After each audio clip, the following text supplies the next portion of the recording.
So in the last lecture we discussed about two theories of failure. One is the maximum principal stress theory, which says that when the maximum principal stress reaches the critical value, which can be either an ultimate stress or the yield value, failure occurs, and failure can be due to excessive deformation, which can be an yielding phenomena, can be also by a fracture which happens in a brittle material. So the theory states very clearly the behavior in the first and second third quadrants where the stresses are like in nature, maybe either they both are tensile or both are compressive in a given biaxial stress state. But when they are unlike, then the theory is not able to predict the behavior properly. The other theory says, the next theory which we talked about is the maximum shear stress theory, which is given by Gust and Tresca.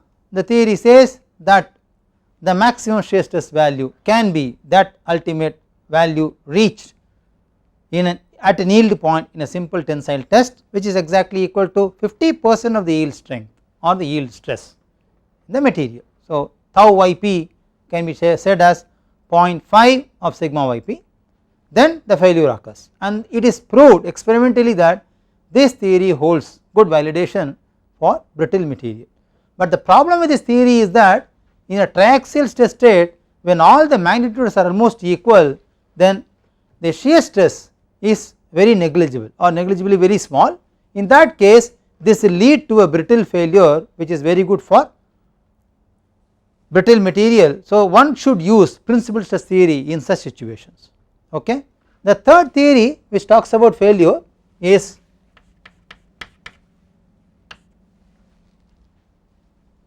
maximum strain theory.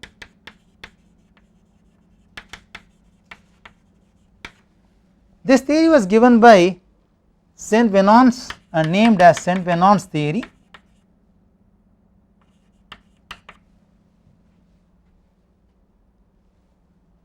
Sorry, VENANT.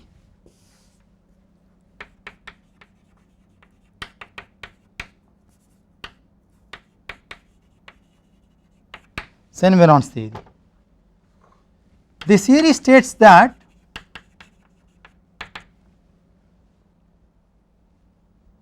yielding at a point in any material begins when the maximum strain in the material exceeds the strain corresponding to the yield point.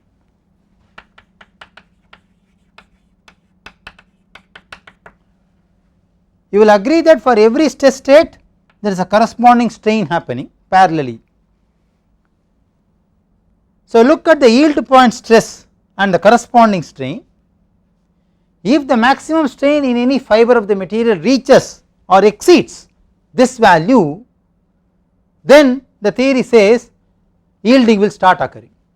Now as I told you in the beginning, in a simple tensile test all these phenomena will occur simultaneously when you subject a material or an object to an uniaxial stress state. When you subject them to a biaxial or triaxial stress state, there is no guarantee which will occur when, because we saw in the last Tresca's theory, when the magnitudes are equal then shear will not be influencing the failure. Okay? Therefore it is ruled out. So in this case it says that yielding will start occurring at a point only when the maximum strain in the extreme fiber or any fiber in the material reaches that strain which corresponds to the yield strength or yield stress point of that material. Okay. So let us say if sigma 1 and sigma 2 are the principal stresses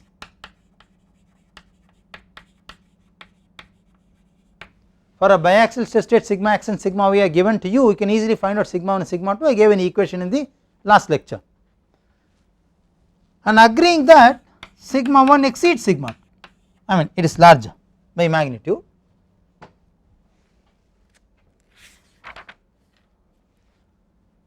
Then the strain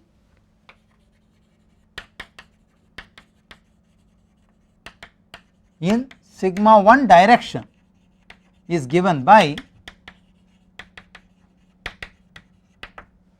the following equation.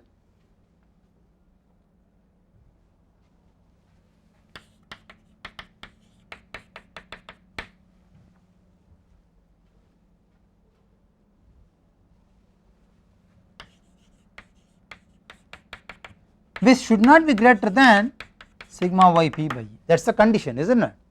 It should be either equal to or cannot be greater, can be lesser than that.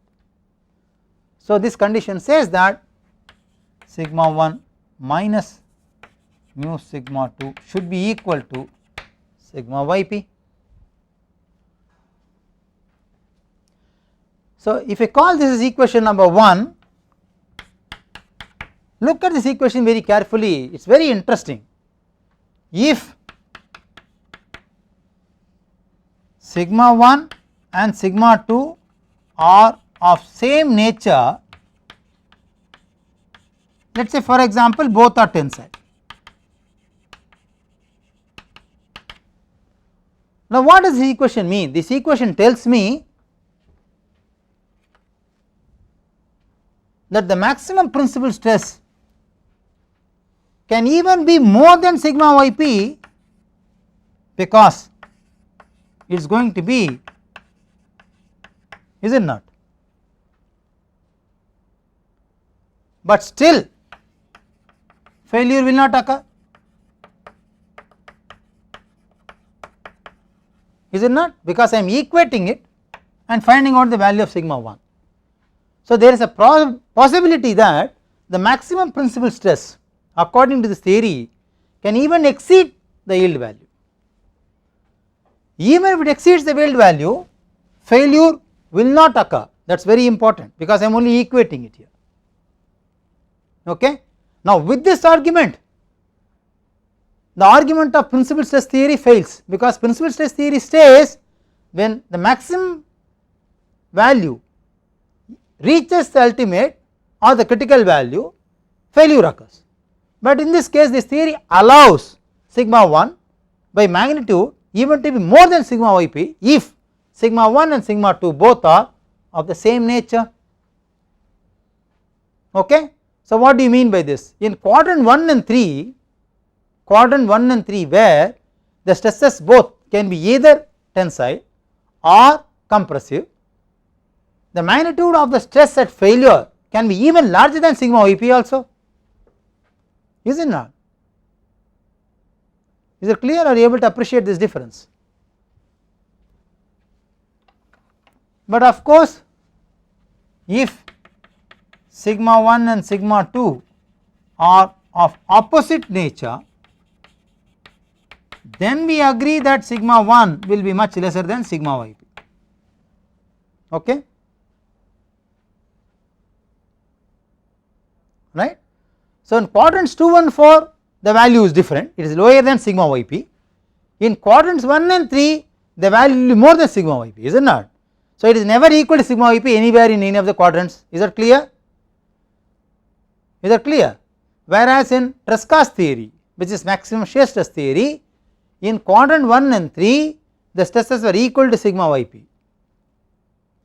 In maximum principal stress theory all the 4 quadrants stress were equal to sigma yp. In the third theory, in quadrant 1 and 3 the stress are greater than sigma yp, in quadrant 2 and 4 they are lesser than sigma yp. It is a different theory here, and more interestingly this theory says even though the stress is exceeding yield, failure does not occur. So far we have been thinking by both the theories that failure will occur when it reaches sigma y, is it not? So there is a deviation here. Let us try to plot this theory and see what happens.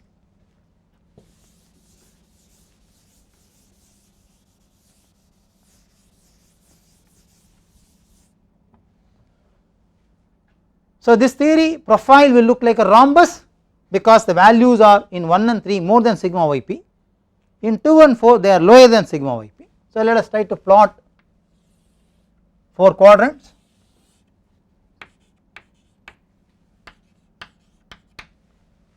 These are positive values.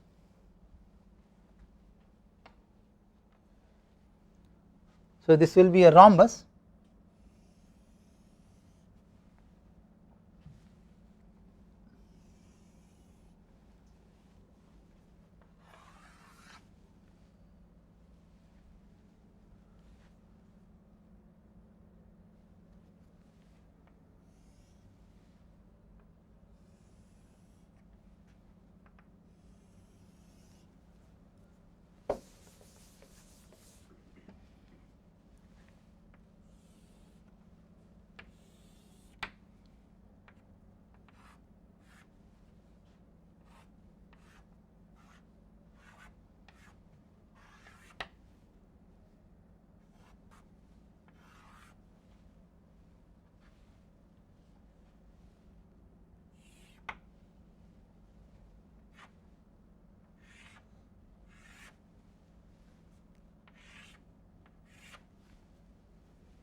So, this may sigma 1, this may sigma 2, and all these values whatever you see here, these are all sigma yp's.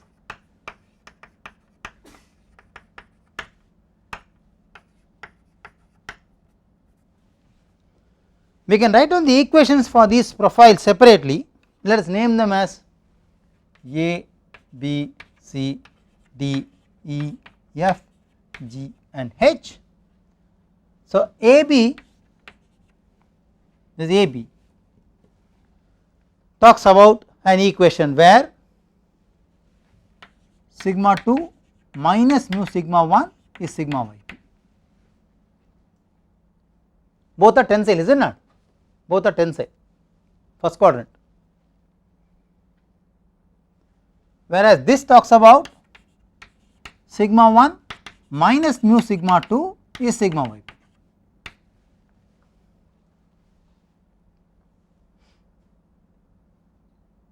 You may wonder how I am writing this equation, okay? It is very simple. Look at this line, whichever stress amongst 1 and 2 touches sigma yp, look at that. There is a possibility that the stress can exceed sigma yp, that is the guarantee, is it not? So, in my case sigma 2 is already sigma yp, so I have to show that sigma 2 can exceed sigma yp, that is why it is sigma 2 minus mu sigma 1. Similarly, in this case sigma 1 is already touching sigma yp, I have to show that it should exceed sigma yp. So, sigma 1 minus mu sigma 2 is sigma yp, is it not? Let us look at this quadrant.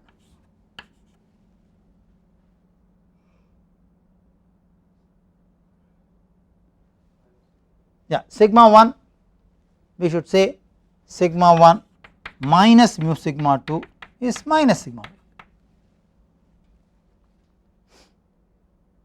And of course, this line sigma 2 minus mu sigma 1 is minus sigma 1. So, first and third quadrants are defined.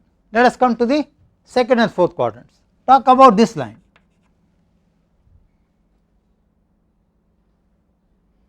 So, this line says if both the stresses are of the same nature, then the corresponding principal stress value will be lesser than sigma yp. Okay.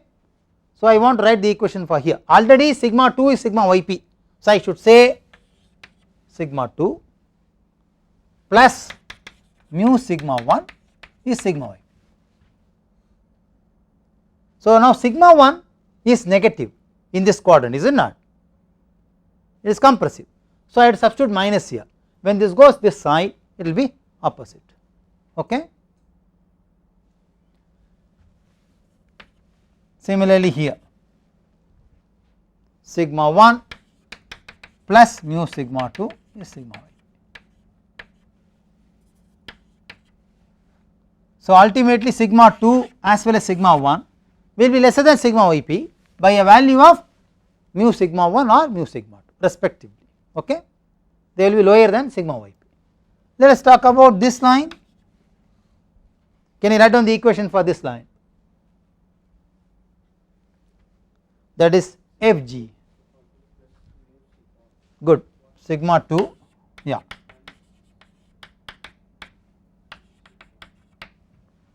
Yeah, and obviously for this one, yeah,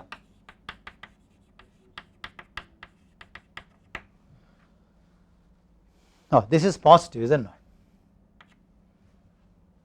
Sigma Vp is positive, here it is negative. For sigma 2 it is negative, for sigma 1 it is positive, isn't it?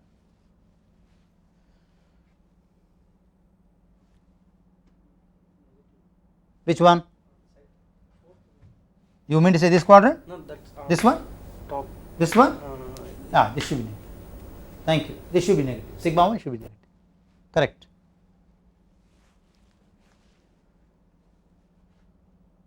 So now we can see here that in quadrant 1 and 3, the principal stress values are stretched beyond sigma y.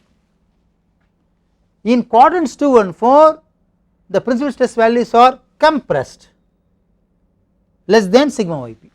This has not been shown in earlier two theories, because the first theory said it is simply a hexagon or it is simply a biaxial stress state. Profile is like this, isn't it? Whereas the Tresca's theory said like this. So in second and fourth, the Tresca compressed it, but in the first and third, Tresca said it is going to be only sigma yp, whereas Senvenon says it is beyond sigma yp, it is possible. Okay? So that is the deviation of this theory with respect to the remaining two theories. Okay? Let us look at the fourth one. Any questions here?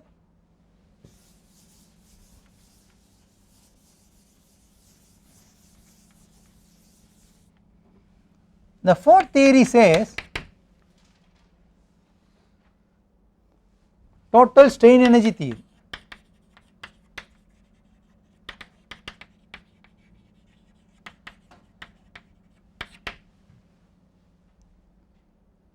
This theory was proposed by Haig.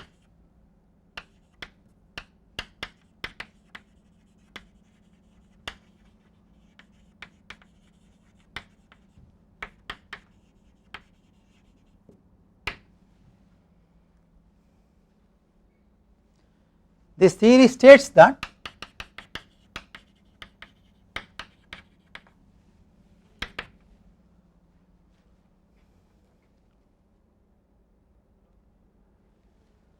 inelastic action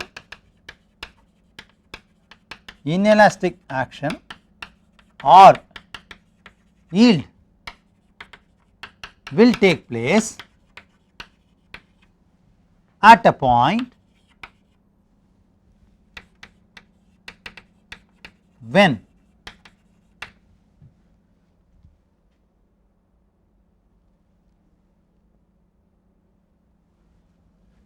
energy per unit volume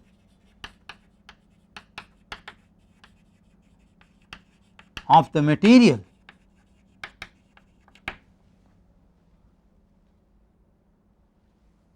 is equal to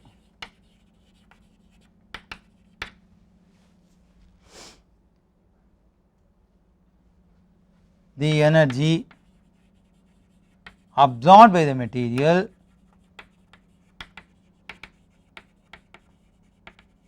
under uniaxial stress state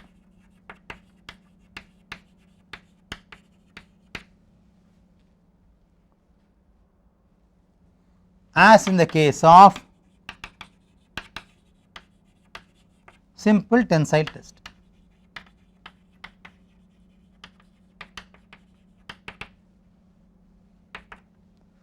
It says that the energy per unit volume of the material absorbed, if this is equal to the energy absorbed by the material under the uniaxial stress state defined by this particular test mechanism or the principle, then yielding will start occurring in the material.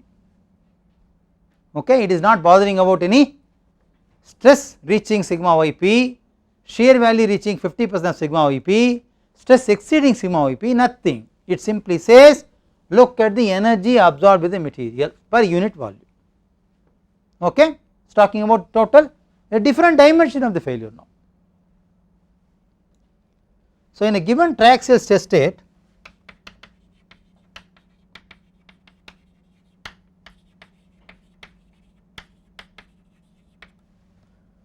if sigma 1 exceeds sigma 2 exceeds sigma 3, then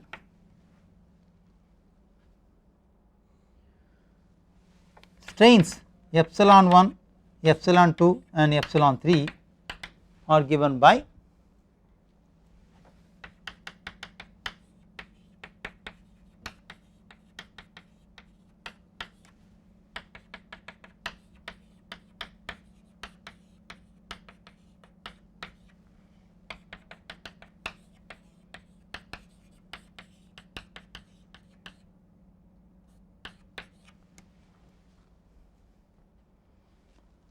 I call this equation number 1.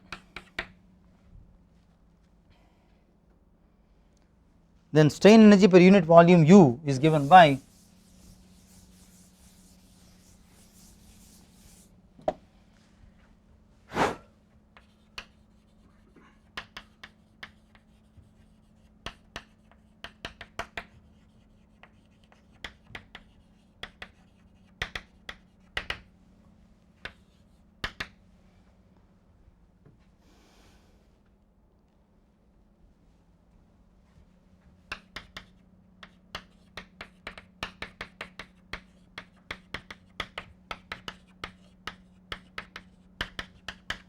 equation number 2.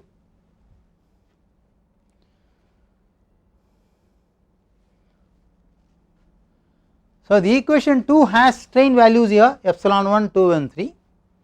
Equation 1 has epsilon 1 and 2 and 3 separately. I want to substitute this in that equation and rewrite. Can you please rewrite? So, substituting 1 into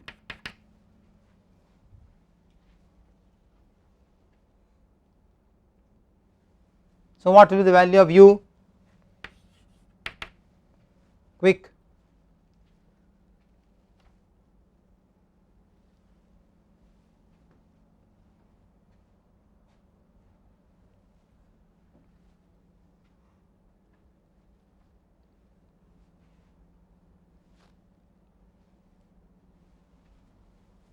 One by 2 E sigma 1 square mu of sigma 1 sigma 2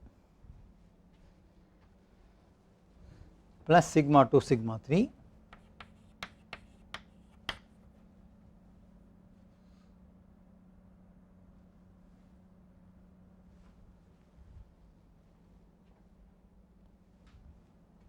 plus sigma 2 square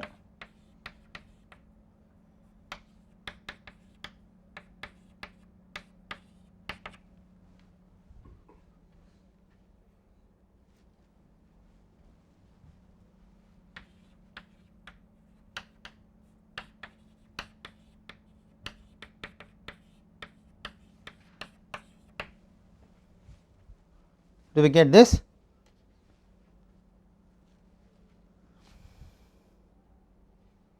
Let us simplify this. I will call this equation number, okay, I will simplify this first. So, it becomes 1 by 2 E of sigma 1 square plus sigma 2 square plus sigma 3 square minus 2 mu of, because I get each 2 products, okay, I get each 2 products sigma 1 sigma 2 sigma 2 sigma 3 and sigma 3 sigma 1. I call this equation number 3.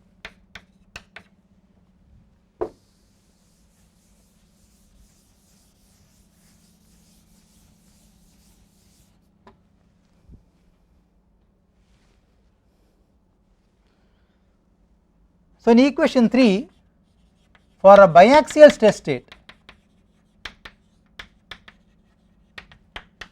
sigma 3 will be 0, So what will happen to you?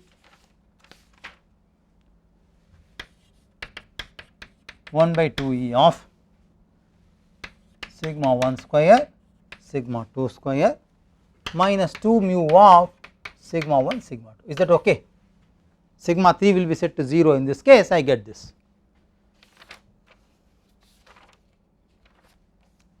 I call this equation number 4. For uniaxial stress state,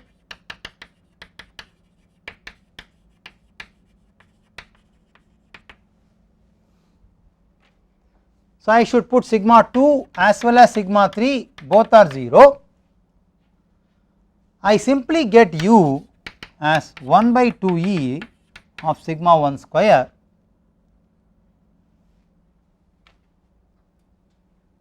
which I say this reach each value to get the ultimate strain energy, is it not? So I can simply say this is equal to sigma yp square by 2E. That is the yield value, is it not?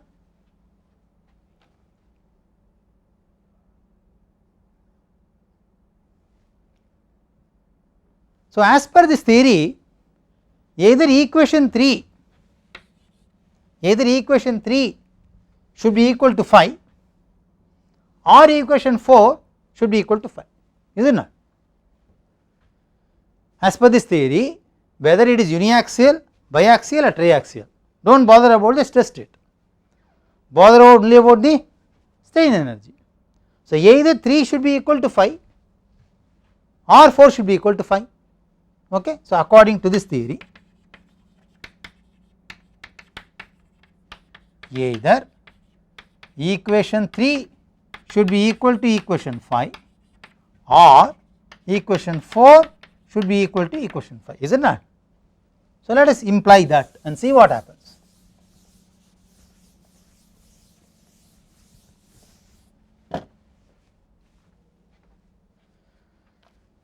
So for a triaxial system,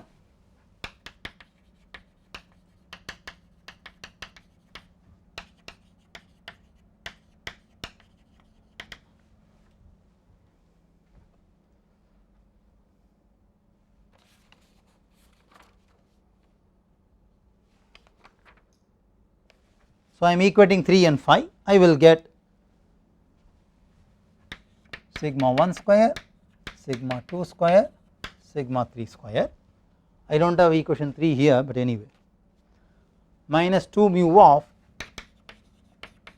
sigma 1 sigma 2 sigma 2 sigma 3 sigma 3 sigma should be equal to sigma 1. Is that okay? Am I getting this? This is equation number 6. For a biaxial stress state,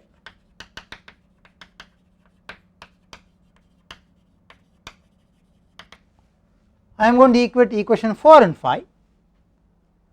So I will get sigma 1 square sigma 2 square minus 2 mu sigma 1 sigma 2 is sigma 1. I call this equation number 7.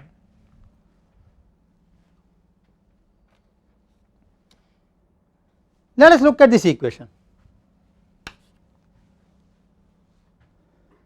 because 2-dimensional plot is simpler than 3-dimensional plot. Let us look at this equation. I am going to give a very important assignment for you. You have got to plot all the triaxial stress states of failure envelope and show it to me, okay. I am plotting all the biaxial stress states, okay. So I will plot the biaxial stress state here for this theory. A square plus b square minus 2ab is equal to k square, some value. This is an equation of an ellipse, okay. Let us plot this. I will remove this.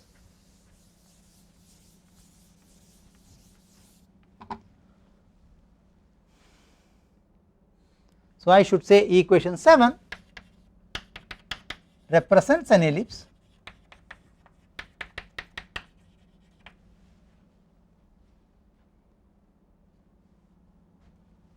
with major and minor axis inclined by 45 degrees.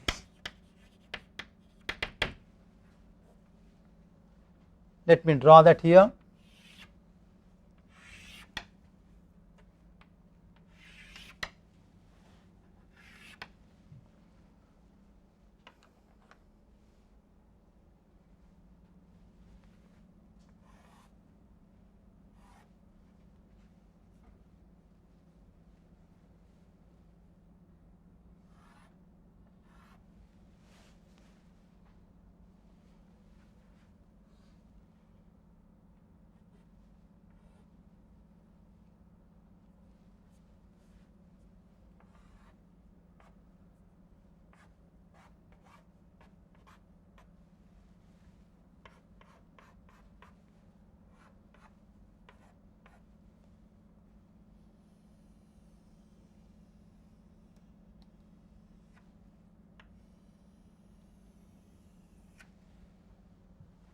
So, this value, okay, this is going to be my sigma 1 and sigma 2, and these values are all sigma yp and sigma yp and minus sigma yp and minus sigma yp. This is my major axis of the ellipse, this is my minor axis of the ellipse, and this value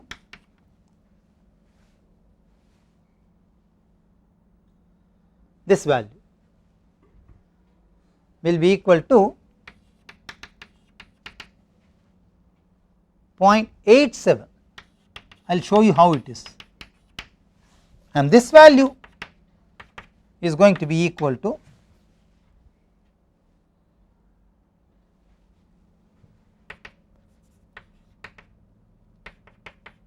0.613. How do we get this?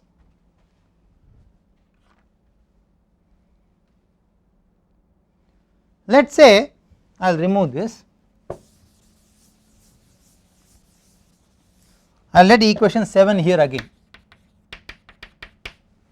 Equation 7 says sigma 1 square minus 2 mu sigma 1 sigma 2 is sigma yp square. This is equation 7.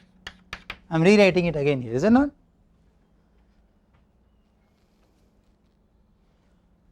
Now, for sigma 2 equal to 0, what will happen to this equation? For sigma 2 equal to 0, you are travelling on sigma y axis. What is going to happen to this equation? Sigma 1 will be either equal to plus or minus sigma yp, is it not? I get these points. For sigma 1 equal to 0, I am travelling along the y axis, sigma 2 will be equal to plus or minus sigma yp, I get these points.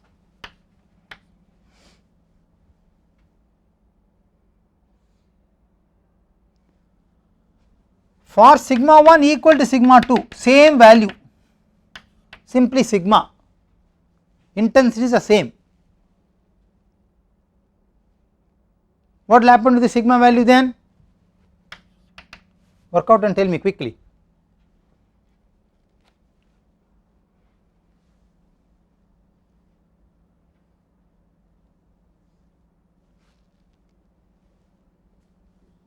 Plus or minus, yeah, plus or minus sigma yp by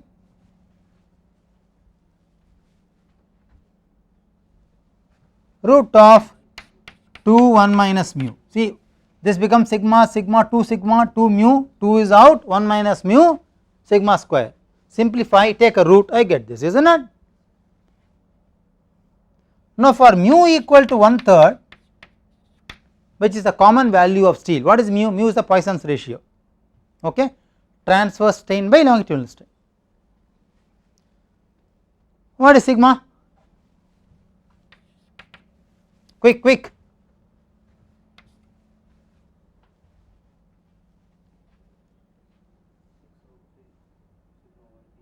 Do you have a calculator?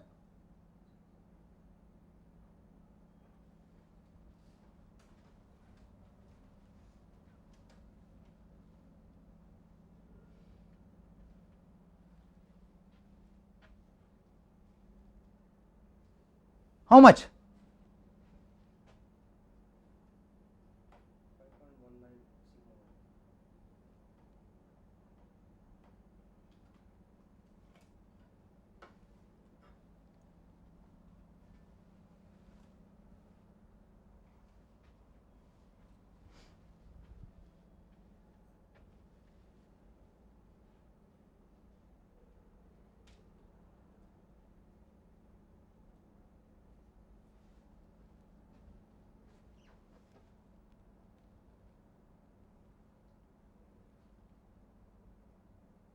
Will I get the answer? Do you have a calculator? Can you give me the value?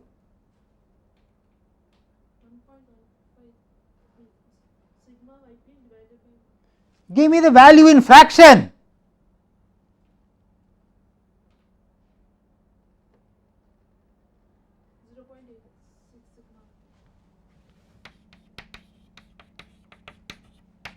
That is what I am getting in the first and third quadrants, 0.87. Okay.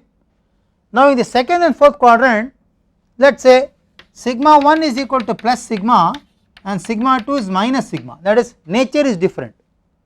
Then what happens? Then what happens here? So sigma square plus sigma square, this is minus of minus, so plus 2 mu sigma square is going to be equal to sigma yp square. So I simplify this, I get sigma as sigma yp plus or minus root of 2 of 1 plus mu in this case, because this will become positive now. For a mu of 1/3, what is sigma value?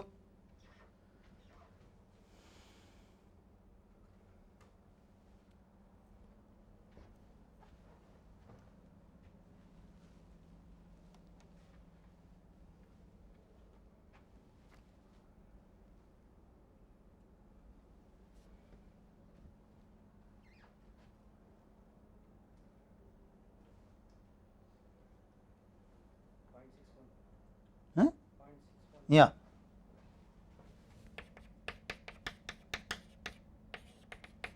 That is what I am getting here. So what this theorem says is, in the first and second third quadrants, first and third quadrants, when the stresses are alike, at failure, at yielding, the stress never reaches sigma yp, it is only 0.87.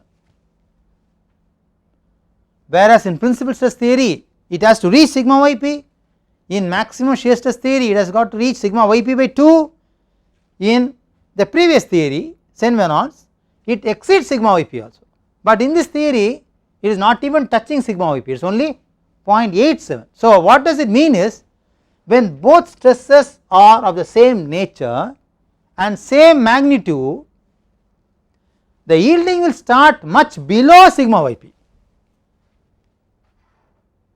Okay, that is a dangerous issue. The stress may not even reach sigma yp, yielding will start even at 87% of that itself, is it not? This theory predicted that, which is different from the previous three theories. Again in the second and fourth quadrant, the previous theory said approximately a linear line, so it may be here 50%, 0.5 approximately, but this theory says yielding will start only when the stress reaches 60%. So there is a deviation again. Are you understanding? So different theories started giving different recommendations in all the four quadrants, which are not matching at all. But remember, all these concepts of occurrence of maximum strain energy, occurrence of maximum shear stress, occurrence of principal stress, etc., all will start occurring on a material simultaneously when it is uniaxial. In a multi-axial stress state, there is no guarantee which will first occur. What would be the failure? Will the failure occur when it reaches sigma yp? Will the failure occur when it reaches even 87 of yp? We do not know. Is it clear? So if the failure is occurring based on maximum strain energy as expressed in this theory, which is given by Haig, the failure will start occurring even when the stress reaches 87% of your yield value. Much below the yield value, failure will start occurring. Failure may be because of yielding, because of fracture as well. So that is the discrepancy with this theory. Let us go to the next theory.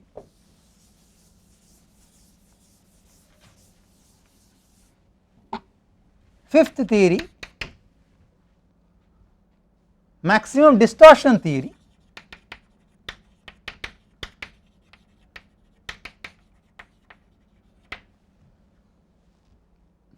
which is called von Mises theory.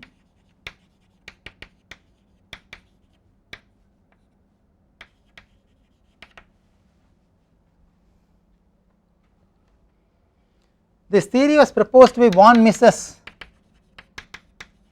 and Henke.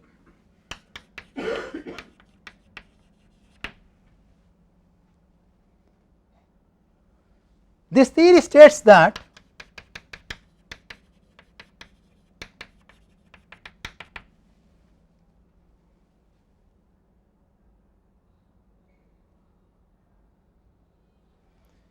inelastic action or yielding at any point in a material will occur only when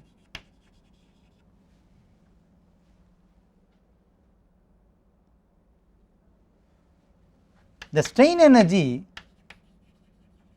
per unit volume absorbed by the material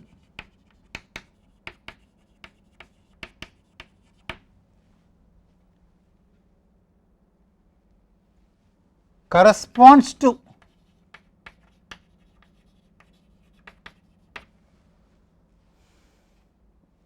the yield point stress.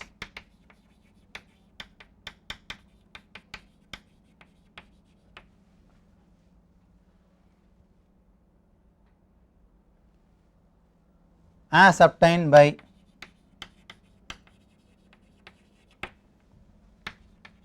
simple tensile test.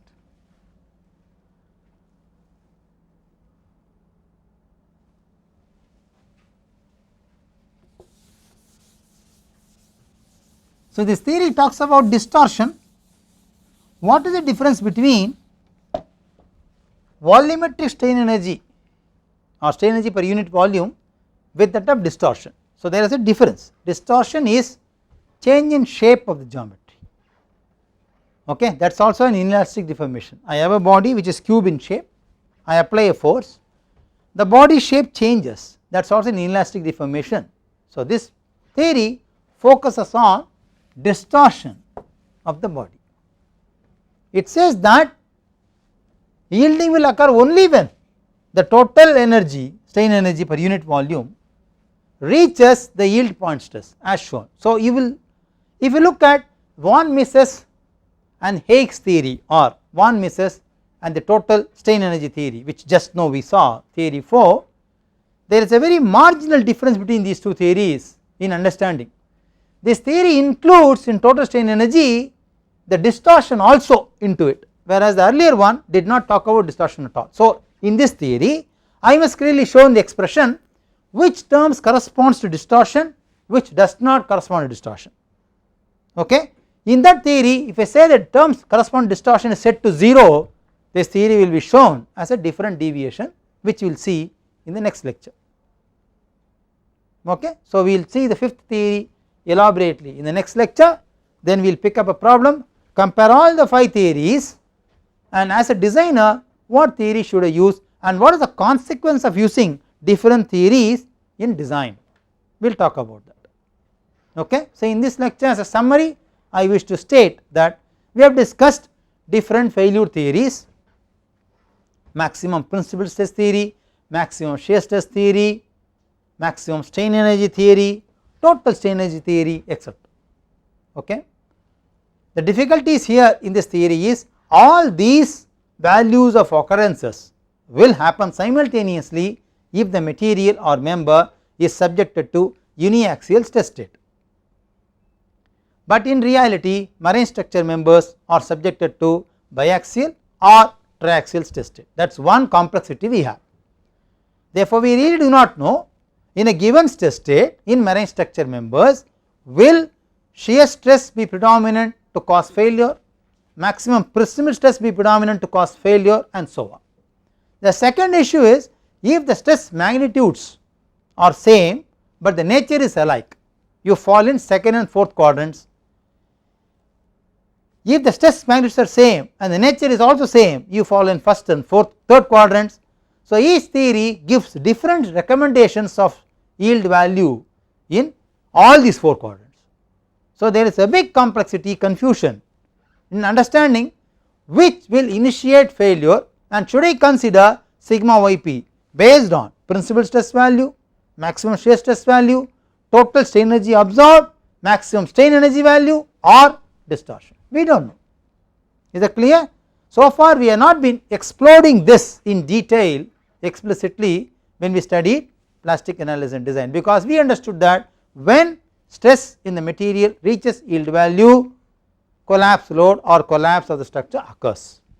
But now the question is, when it will reach the yield value, through what mechanism, through what mode, will it be through shear, will it be through principal stress, will it be through distortion, we do not know. Therefore we are studying this slightly in detail to understand what would be the effect of these theories independently on estimating the failure path. Okay, that is what we are discussing. So in the next lecture we will talk about the 5th theory in elaborate, we will compare them and do a problem in the designer's interest, which will happen in the next class. Okay, thank you.